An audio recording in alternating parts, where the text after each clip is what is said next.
di Golkar, sahabat-sahabat saya dari sini, dan masih sahabat-sahabat dekat saya di sana, perhitungan juga kita lakukan bahwa ada dua kemungkinan yang terjadi. Tapi dengan ada DIB ini menurut saya, ini bisa menjadi magnet tersendiri untuk kemudian orang mengatakan, lumayan juga nih, ada visi di sana, ada orang-orang di sana, ada yang mencintai rakyat di sana. Jadi menurut saya, kekuatan yang, kalau saya ditanya, kekuatan yang saya miliki dan teman-teman saya miliki adalah suatu keinginan besar, dan keinginan itulah, impian itulah yang menurut saya yang akan termasuk mudah-mudahan menggerakkan beberapa partai.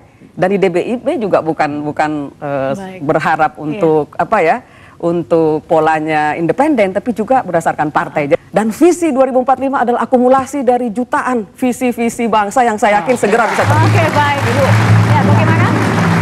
Saya ingin bicara beralih soal keterwakilan perempuan di parlemen. Apa implikasinya bahwa sekarang caleg yang terpilih dengan suara terbanyak bisa terpilih? Nah, itu apa implikasinya?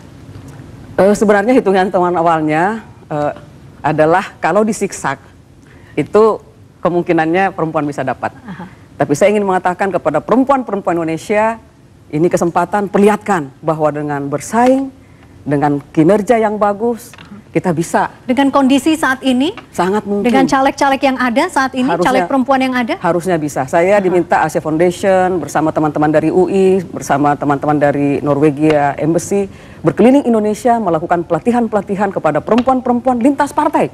Ada dari Demokrat, dari Golkar, dari PKS, dari Tapi bagaimana PBB, soal kekhawatiran banyak pihak bahwa akhirnya perempuan akan semakin terpinggirkan? Saya kira tidak. Saya 4 kali ikut pemilu dan beberapa kali mendapatkan suara terbanyak dibanding seluruh partai, dibanding seluruh caleg dari seluruh Indonesia. Oke. Ya.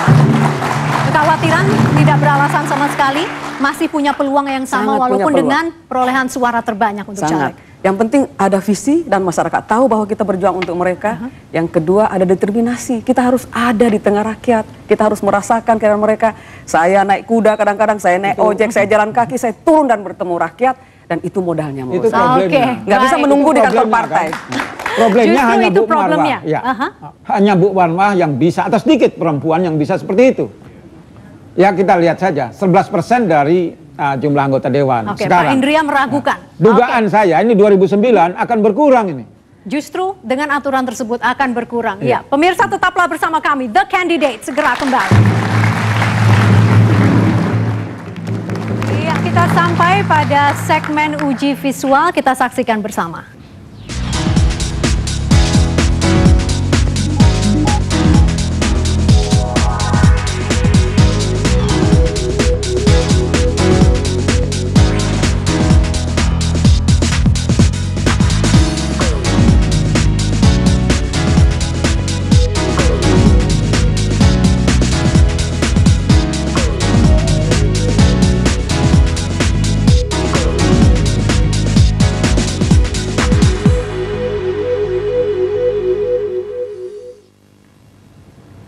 Ya Ibu Marwah, setelah era Pak Habibie tampaknya dunia iptek kita tanpa arah. Kalau menurut Anda bagaimana?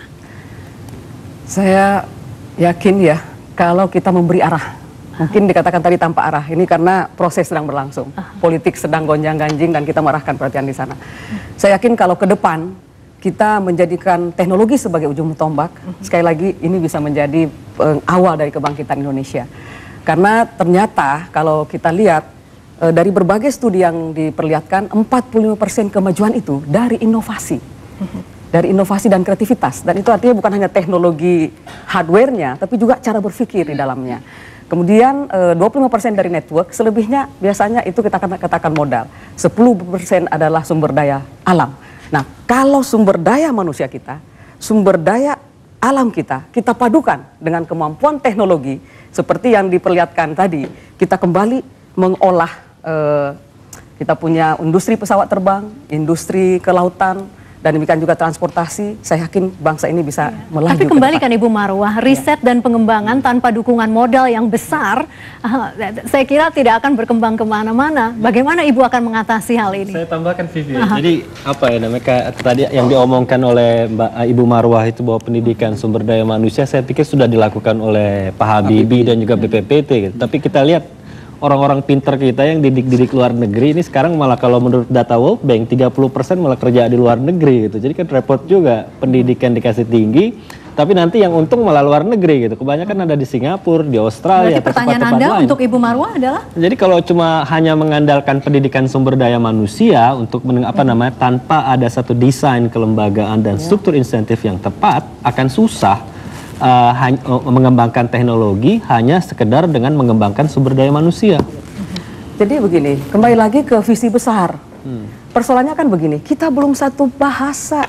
Ketika Pak Habibie misalnya membuat pesawat, sebagian ekonom mengatakan, coba, bisa kan bikin pesawat tapi tidak bisa jual. Kalau orang-orang di mindset negara yang maju, yang berperadaban, akan mereka katakan, karena Pak Habibie bisa membuat pesawat dan saya bangga dengan itu, saya sebagai ahli pemasaran ekonom, saya akan bantu Bapak menjualnya dengan baik. Itu dong cara berpikirnya. Sayang.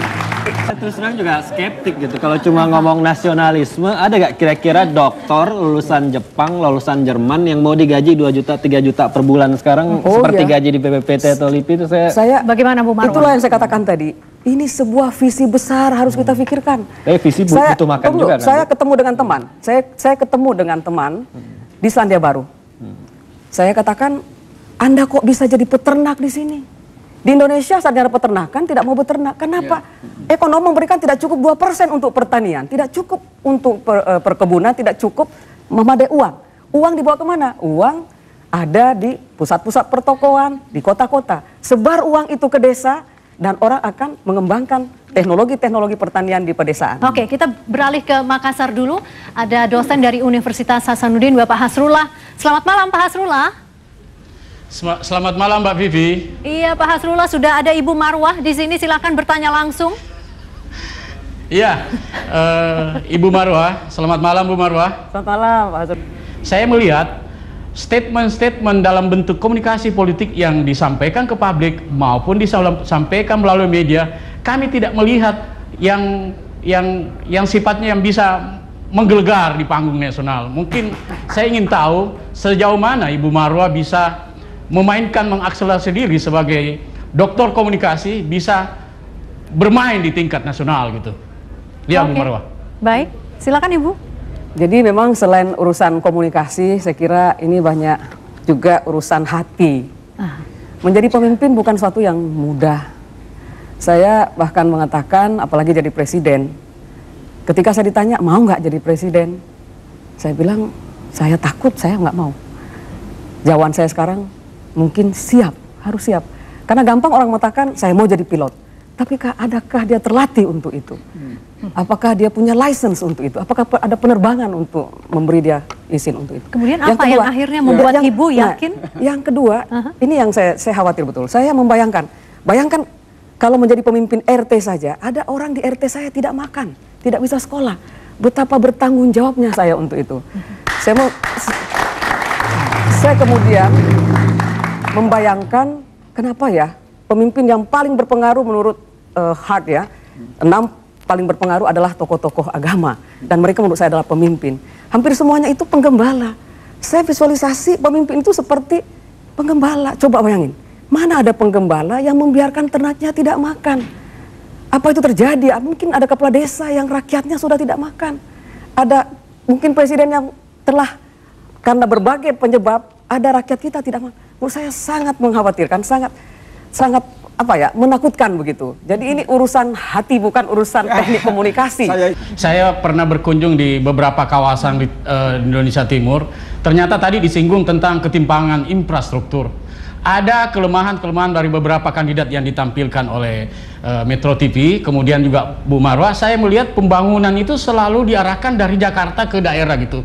Saya pikir ini harus dibalik. Dari daerah ke Jakarta, apa yang harus dilakukan oleh Ibu Marwah untuk mengatasi ketimpangan infrastruktur jika dibandingkan di kawasan barat gitu? Baik, silakan Ibu Marwah. Terima kasih Pak Hasrullah ya. Saya kebetulan disertasi saya tentang satelit komunikasi. Satelit remote sensing itu dengan jarak seperti 10 jarak bumi dan langit, itu bisa melihat sepertiga permukaan bumi. Jadi menurut saya seorang pemimpin harus punya visi dan cara pandang dari satelit. Jadi harusnya memang tidak semua kita bangun di Jakarta. Ketika banjir tiba-tiba mau membangun 1000 tower di Jakarta. Menurut saya solusinya bukan itu. Kita membangun agrotechnopolitan mungkin di 60 titik-titik pertumbuhan seluruh Indonesia. Dan duitnya dari mana? Itu nanti ada teman saya di sini mengembangkan bambu. Dengan bambu orang bisa berpenghasilan 6 juta sebulan. Dengan itik, ya jangan 50 ekor, 1000 ekor satu keluarga. Bisa 5 juta, bisa 10 juta. Nah, pusat pertumbuhan ini yang kita bayangkan.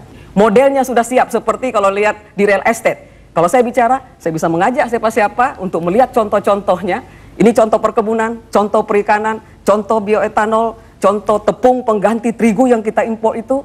Dan kita punya model-model itu. Jadi, Pak Hasrullah, Anda puas dengan jawaban Ibu Marwah? Maksud saya infrastruktur kita bangun bukan sekedar infrastruktur. Infrastruktur yang bisa membawa kita membangun sentra-sentra pertumbuhan. Pak Hasrullah dari Universitas Hasanuddin, terima kasih telah bergabung dalam The Candidate. Ya, Selamat kita malam. tunggu.